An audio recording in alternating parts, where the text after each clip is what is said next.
حدیث پاک میں آتا ہے کہ عورت نے ایک بلی کو پالا تھا، نہ اسے چھوڑتی تھی کہ کچھ کھا لے، نہ خود کھانا دیتی تھی، اسی حال میں مر گئی تو اس کی وجہ سے وہ جہنم میں داخل تھی۔ یہاں بھی پرندے پالنے کا بہت شوق ہوتا ہے لوگوں کو، کبوتروں کو بیچاروں کو گھماتے رہتے ہیں، پیاسا پیاسا اترنے نہیں دیتے، وہ پیاس سے پھڑکتے رہتے ہیں، نہیں اترنے دیتے، کیا زیادہ اس کو اڑنے کی عادت ہو جائے۔ بھئی وہ پیاس سے تڑپ رہا ہے بیچارے کو، اتر دے تو پیاسا ہے نہیں۔ اگر اللہ تبارک و تعالیٰ اس سبب سے ناراض ہو گیا تو کیا حال ہے۔ انسانوں کا تو خیال کرنا ہی کرنا ہے، ساتھ میں اپنے جانوروں کو، اپنے پرندوں کو بھی خیال کرنا ہے کہ اگر ان کو پالا ہے تو انہیں پوری خوراک دیں، انہیں وقت پر پانی دیں۔ سنتوں کا میں چرچا کروں رات دن،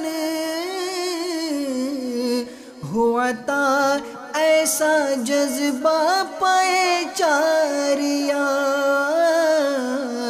ہوا تا ایسا جذبہ پائے چار